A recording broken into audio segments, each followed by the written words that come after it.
speaker is a very good friend of mine now. Yeah. I'm letting you know this now in front of everybody. You want me to get down on one knee? Okay. He is the president and co-founder? Well, no, external president. External president, external president and co-founder of the Bruin Alliance of Skeptics and Secularists, or BASS.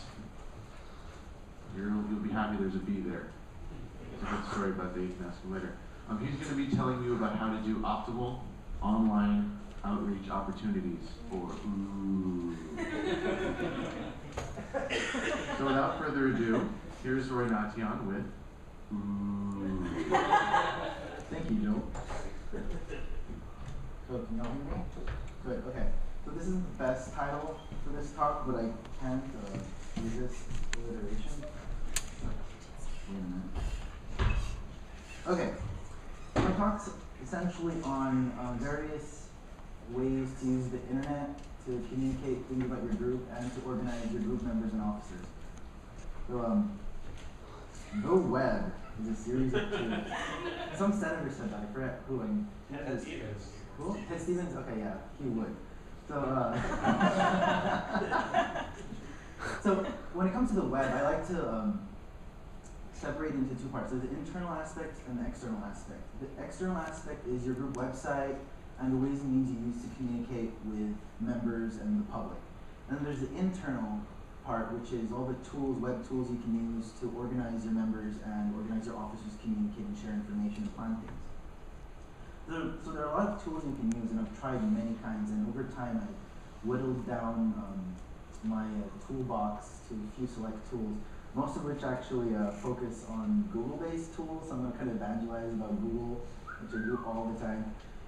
So, so your website, it's really important to have a good website, I think. there have been so many opportunities given to me to group through the website. People contact us all the time from Googling groups. Recently, this woman from France, actually, from L'Observateur, can't pronounce it correctly, The Observer in France, she contacted our group, found us out through the internet, and came actually visited us on campus from France, and she stayed at one of our meetings, interviewed us, and just observed us, and she was writing a story. She was actually working on a book about secularism in student campuses in America. So websites really can give you a lot of opportunities like that. Plus, it's a 24/7 hub on the internet where people can always just get information about your group. They don't have to, they can just look up your group, Google it really fast, find when meeting times are, and all sorts of important information like that. So, the basic information you should have on your website, of course, your group name, when the meetings are, when you have events, and your mission statement. Now, my group website, the BASS website, has evolved beyond that, and actually, once in a while, we haven't done it recently, but once in a while we have group members write op-ed pieces, and we post videos about important things. For example, recently, Ray Comfort and Kirk Cameron came to our campus, actually, when they did the whole Darwin Day book thing, and one of our members recorded actually a conversation that I posted on the site, and actually it appeared on TMZ, the video, and we got a lot of web traffic, which is great. So your website should be really easy to update. If it's not, if you have to go to HTML code and update it, it's not going to be updated that often. And I found out it's not too common for people who know enough HTML or coding to go ahead and update their website easily. So it's best to go ahead and use an internet system that's easy to update and that can be quickly updated and easily upgraded too. So there are various ways you can create a website. You can code it by hand, which requires the most knowledge, it's most time consuming. I don't recommend that at all. You can hire someone, which costs money. You can use a template, which is one of the easier methods. You just get a template and you plug in your information, upload it to a server. Or you can use a content management system, which is an online, it's essentially a program that runs on a server. And you go there and there are all these fields you can fill in, and you click publish and automatically format and post it on your website for you. So if any of you use blogs to post stuff, that's one type of content management system. And then there's copying someone else's site and changing the info and pictures to your own and then putting it online, which is what I did the first time we made the BASS site. I actually copied the Skeptic Society's website They changed all the pictures. It was really, I learned a lot about coding through that, but too time consuming, I don't recommend you do that at all. So the best way to actually create a website I found is to use a content management system. They're really easy to update and use. That's I have to stress that. I can't stress that enough. People will use it if it's easy to use. So there are several different kinds. There's WordPress, there's Google Sites, there's Blogger, Tumblr, Typepad, Drupal. Anyone is using Joomla, which I think the same site uses Joomla, right? Yep. Yeah. What I found is Blogger is too simplistic. Tumblr is more for sharing short clips and things. That's what it's actually more of a social blog. Typepad is too complicated. It's not as useful. Drupal is way too complicated. Google Sites is good, but it's not as easy to update. It's a bit more complicated. It has a lot of modules you can move around. And after, I don't know, 3 years, I finally found out about WordPress and realized that WordPress is probably the ultimate content management system for a website, for a group site. And so here's where I begin evangelizing about WordPress. WordPress is an open source blogging platform essentially, but it's much more than that. Because of the way it's built, it's a very modular system. It can be expanded to accommodate all sorts of websites. Now, when it comes to group websites, you don't really have to make a website that looks, I mean, when you create a group website, it should make it simple, make it look like a blog, because they're just easy to update. Yeah, so WordPress, as I mentioned, is really modular. You have themes, and then you have plugins and widgets. Now, themes are just, you can download themes. They're just essentially CSS style sheets, which are instructions to a browser telling it how to render a site and make it look pretty and whatnot. So you can download all sorts of themes. There's hundreds of free themes online. If you just go online, there's like CSS theme garden, and if you just Google WordPress themes, there are websites which will go ahead and give you options like, I want a theme that has 3 columns, I want a theme that looks like this, with colors, whatever. And once you get a theme, you just drag and drop it into your server and install it through the admin panel, and bam, it'll automatically update it and look pretty. And then you have your plugins and widgets, which are really useful. On its own, WordPress is really simple. It's just blog posts. But with widgets, you can add on a calendar to the side. You can add photo galleries. You can all sorts of elements that make your site more interesting and give it much more functionality. For example, the Bass website, we have a photo album plugin. We have a calendar plugin, which we can quickly, whenever we make an event, we just put event information into the plugin app, and then it uploads it to the site. And there's actually a little calendar which will show you whenever we have events, which is probably the most useful app you can find because it'll make finding events and stuff much more easy on your site. So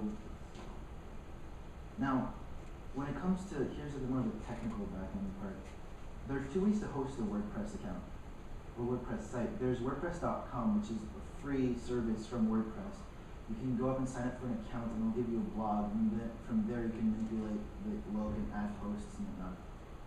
But I actually don't recommend that because it's really limited, and if you want more functionality, you're going to actually pay $30 a month to have the ability to put your own a lot more modules and whatnot. So I don't recommend that at all. What I recommend is you go ahead and you get a server, which will probably cost you about $6 a month. That's what that site runs on, and you can put the WordPress files on your server and run the site rather quickly. There's actually what they call the famous 5-minute install. If you go ahead and edit a couple files and upload it to the site, you'll have the site running in actually more like 15 minutes. But they lie. From that point on, you can add a lot. You can just make it so much more customizable. And if you ever have questions about WordPress, they have a huge user community. If you just Google, if you pretty much Google any question about WordPress you'll get an answer. Honestly, I know very little about HTML coding. Well, I do know a bit of HTML. I don't know anything about like the PHP or the CSS, which is, it's not important what those are, but because of WordPress, I've been able to create really cool sites, even though I know nothing you can do. So here are a couple examples. WordPress is very customizable. This is one example of a WordPress site. It looks like any normal site, but this is all done in WordPress. And you can actually find themes that look very similar to this. And to make it look like this, all you have to do is upload pictures and fill in, and go ahead and fill in the fields, which I'll show you in a bit. And this is another WordPress site, as you can see, that looks totally different. Each one of these little boxes is just a post. And then there's the Bass site, which here on the side you can see we have the event calendar, event list, and down here is the events.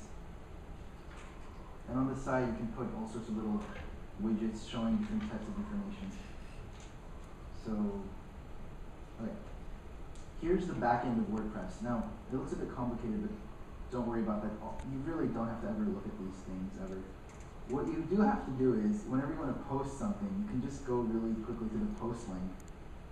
And as I mentioned before, there's all these fields you have to fill out. So if I do hello SSA,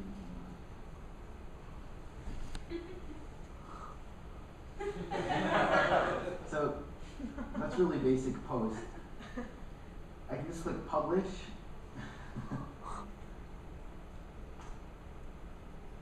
And then if I go there, bam, it's already up on the site.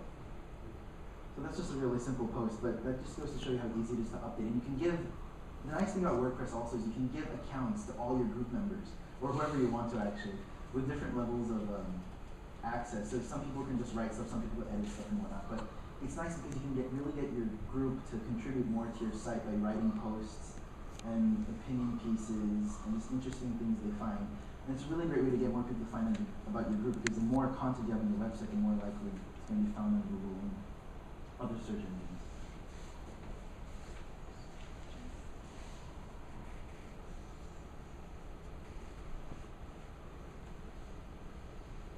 Joel, what's your computer doing? Oh, okay, fixed it. So that's the website. Sorry I went over it so fast, there wasn't really enough time, but later I'm going to show you my email and you can ask me any questions about it. So now there's the communication aspect of running your group. So there are a lot of web tools, and I mentioned Google. I'm going to start evangelizing about Google now.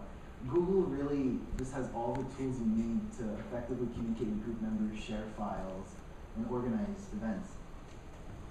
So obviously the basic form of communication is using email, aside from face-to-face, which is probably the best way to get things done. But aside from email is great, but there are a lot of instances where it doesn't work well. When you have long email threads, when you have conversations over email, those are really hard to follow. There's no real good record to see who replied to what, without having to actually read through everything slowly. So, I like to supplement my communication with my officers with file sharing, having an online archive, using a calendar, and having project planning web tools. So when it comes to file sharing, recently, this past month actually, Google now allows everyone to, first of all, who here has heard about Google Docs? Okay, that's good. Damn, I'm pretty useless. So, now recently Google allows for people to upload any type of file up to 250 megabytes onto their website.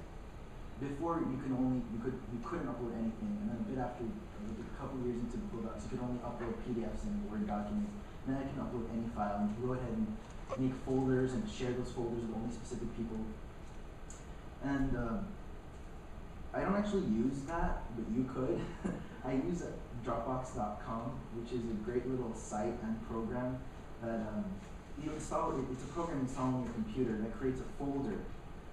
And in this folder, whenever you put a file, it automatically syncs it to the Dropbox website. It uploads a copy to the website. And any other computer you have the Dropbox software installed on, it'll download a copy of that file as well and automatically sync it. So what I like about that is actually wherever I am, if I have an internet connection, I have access to all my files in my Dropbox, for one thing.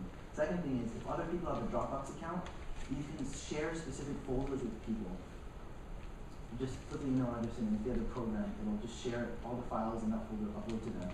And it's just, how do I put it, really, really, really simple, because it's just your folder, you drag a file in it, and done. You don't have to think about it.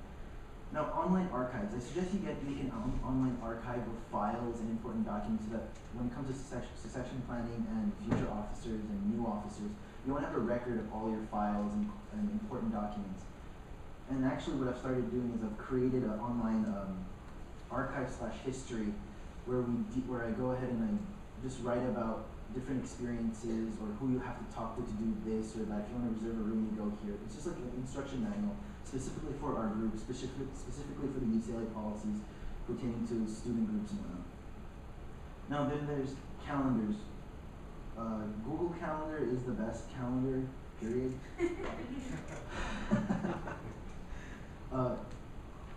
The best part about it is you can share it with specific people, which is an important thing. You don't want to share your private documents or information with everyone in the world. You just specifically denote special people as admins or people can access the site or the website.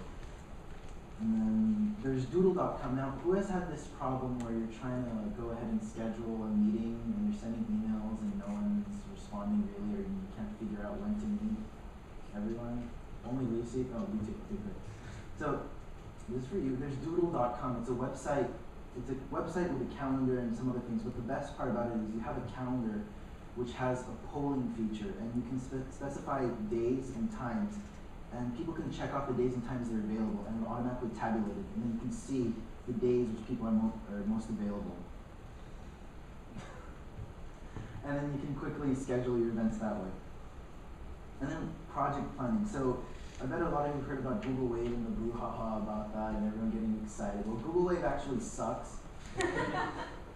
I'm sorry to say it's not ready for use yet.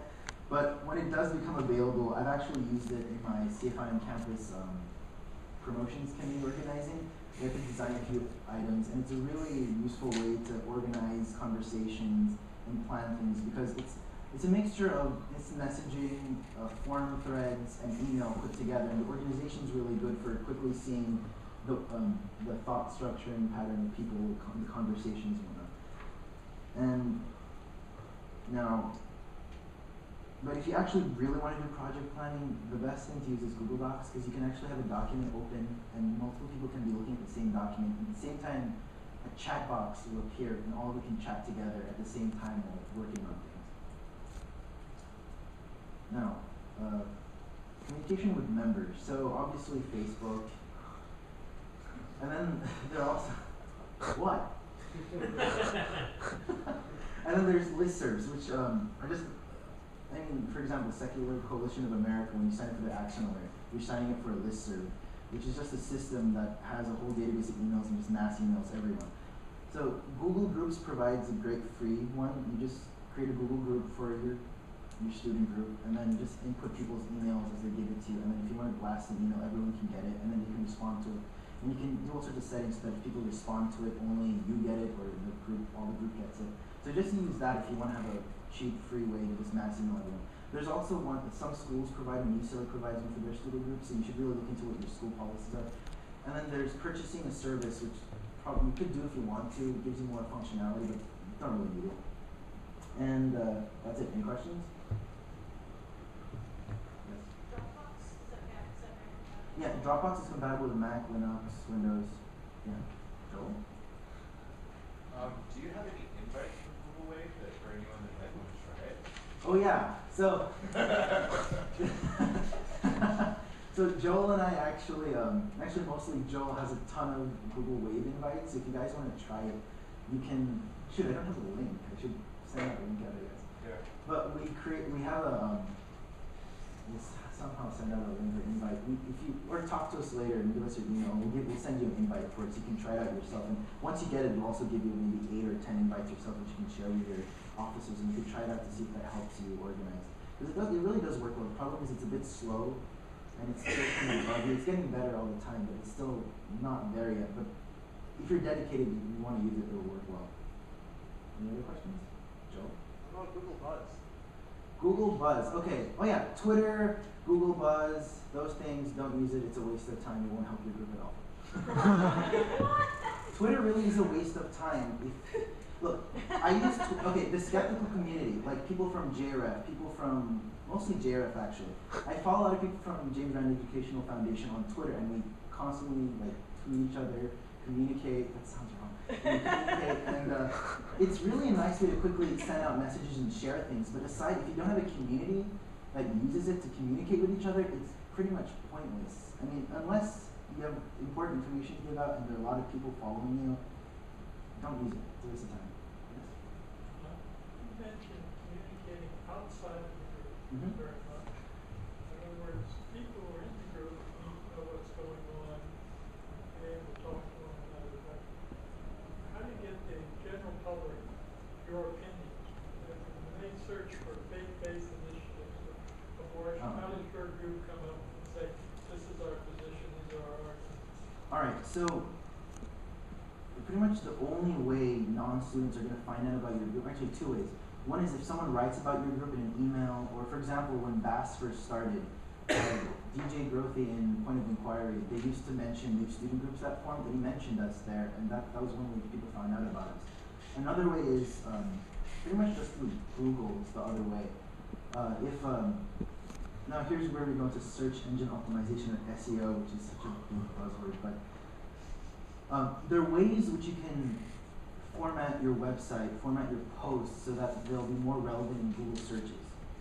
One thing you can do is have a very relevant title. If someone wants to find out about faith-based initiatives, make sure your title says faith-based initiatives in it, because when Google goes ahead and searches through a site, all the data in a website, I can actually show you this real quick. View page source. I'll show you the code really fast. If you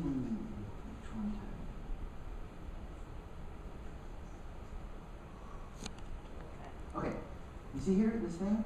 That's called an H1 tag. Now, when Google goes ahead and finds your website, it actually reads this code. Now you have information in your website, and you have markers which will tell the browser or and Google or whatever the importance of that information. This H1 tag is it marks off whatever is in between it, which is Bruno Alliance of Skeptics and Secularists right there. It'll mark it off as the most important piece of information, and Google will weigh it more than any other text. So if you want your website, if you want your post to be found in Google more easily, you want to make your title. The titles also appear in H1 tags. You want your title to be about what you're talking about. So again, if it's about faith-based initiatives, put faith-based initiatives in it. Yeah. You're probably right. I hate those words. Like, for instance, we have one conscience clause, which really is the abused women clause, but conscience clause has become sort of a term of art. Yeah, you have to. So you're essentially saying, let's use the Christian rights language as the title, which I find problematic. But I guess you're stuck with it. Well, there's another thing you can do though with that. You also have tags, which are another way to tell Google or search engines this is what this website post is about. If I go down here, tags. So tags are they're like mini titles. They give information about what the post is, and you can go ahead and use the other terms you want to use there. But don't use too many. The more you use, the less weight each tag has, and Google won't really pay attention to it as much. You want to maybe use just 3 or 5 tags which describe in a short, not even a phrase, 1 or 2 words, describe what the post is about, and that helps Google find you as well. Another thing you can do is you repeat the keyword you want people to find you through in your post a few more times. That's another way Google weighs your post more heavily in search results. Within the text. Yeah, within the text. In the body of the text. Yeah, so you have H1 tags, you have H2 tags, H3 tags, H4 tags, and those are all in level of importance. Yeah. Okay. And anything else? One last question. Okay, so our group has a blog and a Facebook group. Mm-hmm. I think that's enough for you. We should also create a website. Well, you have a blog is a good website too. Like my website is a blog.